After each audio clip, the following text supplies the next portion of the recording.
Okay friends, તો આપણી ongoing સીએસએસની જે સિરીઝ છે એની અંદર આપણે આજે જે જોવાના છીએ એ છે કે ચાઇલ્ડ સિલેક્ટરની અંદર તમારે અગર પ્રોપર્ટી લગાવી છે સીએસએસની તો તમે કેવી રીતે એપ્લાય કરશો, એના માટે શું રૂલ છે એના વિશે આપણે જોવાનું છે આ વિડીયોની અંદર. ઓકે ફ્રેન્ડ્સ, તો સ્ટાર્ટ કરીએ. માની લો કે તમારી જોડે HTMLમાં કોઈ કન્ટેન્ટ છે. સો આપણે અહીંયા એક ડીવ લઈએ અને એ ડીવમાં હું કોઈ ક્લાસ આપી દઉં કે આઈડી આપી દઈએ આપણે my div, right? Let's say અને અહીંયા div ને આપણે ક્લોઝ કરીશું. હવે મારી પાસે અહીંયા એક p tag છે જેની અંદર મેં લખ્યું છે hello, here is my div section. આવું કોઈક આપણે div લઈએ અને એની અંદર p tag છે એને આપણે ક્લોઝ કરીશું. એક વખત આપણે રિફ્રેશ કરી લઈએ આપણા પેજને. સો આપણું hello here is my div section, આ આપણું કન્ટેન્ટ જે છે અહીંયા ડિસ્પ્લે થઈ રહ્યું છે, રાઈટ? ઓકે, હવે આપણા HTML કન્ટેન્ટની અંદર કોઈ બીજો p tag છે નહીં, તો આપણે એક p tag જે છે એ આ divની બહાર આપણે લઈ લઈશું. Hello, this is paragraph which is outside of div, right? આવી રીતે આપણે p tag ને લઈશું જે divની બહાર હશે. હવે રિફ્રેશ કરી દઈએ તો બંને કન્ટેન્ટ આપણને આવી રીતે દેખાશે. હવે માની લો કે મારે જે p tag છે એ divની અંદર છે, આની અંદર મારે CSS એપ્લાય કરવી છે. કે માની લો કે એના ફોન્ટ જે છે એને ચેન્જ કરવા છે કે ફોન્ટ કલર ચેન્જ કરવો છે. તો આપણે જે CSS અત્યાર સુધીમાં ભણ્યા છીએ, સ્ટડી કરી છે, એના પ્રમાણે હું ડાયરેક્ટ ટેગ બેઝ CSS લખી શકું.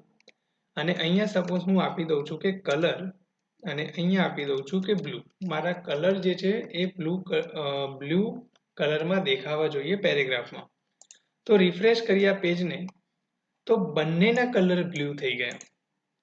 હવે હું જો p tag ઉપર આપું છું મારી CSS પ્રોપર્ટી, તો જેટલા પણ HTML ના પેજમાં p tag આવે છે એ બધામાં મારી એ પ્રોપર્ટીને એપ્લાય થઈ જશે. તો હવે કરવાનું શું છે, મારે પર્ટિક્યુલર આ divની અંદર જે p tag આવે છે એમાં જ થવું જોઈએ ચેન્જ. તો તમારી પાસે એક ઓપ્શન છે કે તમે p tagમાં જઈને સ્પેસિફિક કોઈ ID આપો અને આ ID ઉપર તમે CSS લગાવો તો શક્ય છે.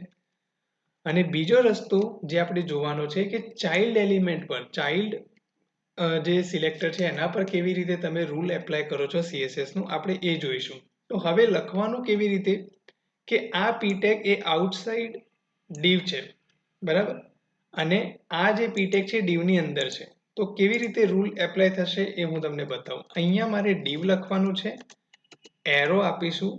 બેઝિકલી આને ચાઇલ્ડ સિલેક્ટરનો એરો કહી શકો તમે, કે divની અંદર આવતો p tag. તો હવે શું થશે, રિફ્રેશ કરીએ તો ખાલી આ જ p tag પર એ પ્રોપર્ટી લાગુ પડશે, અહીંયા નહીં લગાવે હવે, રાઈટ? સો આ રીતે તમે ચાઇલ્ડ સિલેક્ટર જે છે એના ઉપર તમે CSS એપ્લાય કરી શકો છો.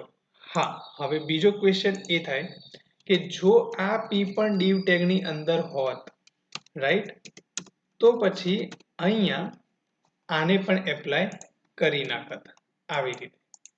તો આના માટે શું કરી શકીએ કે આ divમાં ID છે તો આપણે આવું પણ લખી શકીએ કે div પછી હેશ અને my div, એના જે ID છે એનું વેલ્યુ અહીંયા લખીશું. મતલબ કે મારો div તો છે જ, પણ જેનો ID my div છે એવો div અને એની અંદર આવતો પેરેગ્રાફ ટેગ. તો રિફ્રેશ કરીશું તો ખાલી આના ઉપર જ લાગશે. આ રીતે તમે ચાઇલ્ડ રૂલ જે છે એ એપ્લાય કરી શકો છો. તો આ ધ્યાન રાખજો મિત્રો કે તમારે જ્યારે કોઈ ચાઇલ્ડ એલિમેન્ટ પર CSS એપ્લાય કરવી છે તો તમે આ રીતે રૂલ સેટ કરી શકો છો. અને આ ગમે તે લેવલ સુધી જઈ શકે છે, n લેવલ સુધી જઈ શકે છે, રાઈટ? કે તમારો પેરેન્ટ છે, પેરેન્ટની અંદર એનો ચાઇલ્ડ, એ ચાઇલ્ડની અંદર બી એના ચાઇલ્ડ છે, તો ત્યાં સુધી તમે આ રૂલને એપ્લાય કરી શકો છો. તો આ ધ્યાન રાખવાનું છે.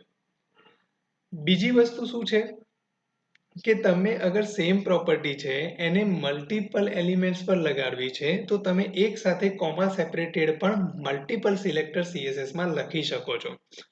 મતલબ એવો કે મારે આ પી ટેગમાં બ્લુ કલર લગાવવો છે, પણ માની લો કે મારે જે નીચેનો પી ટેગ છે એમાં પણ લગાવવું છે સેમ પ્રોપર્ટી કે ભાઈ કલર બ્લુ એનો બી થવો જોઈએ. તો હવે આપણે આના માટે તો રૂલ સેટ કર્યો છે કે ભાઈ જેનો ડીવ ટેગ હોય એમાં આઈડી માયડીવ હોય અને એનો પેરેગ્રાફ ટેગ આવતો હોય એમાં જ ખાલી કલર લાગશે.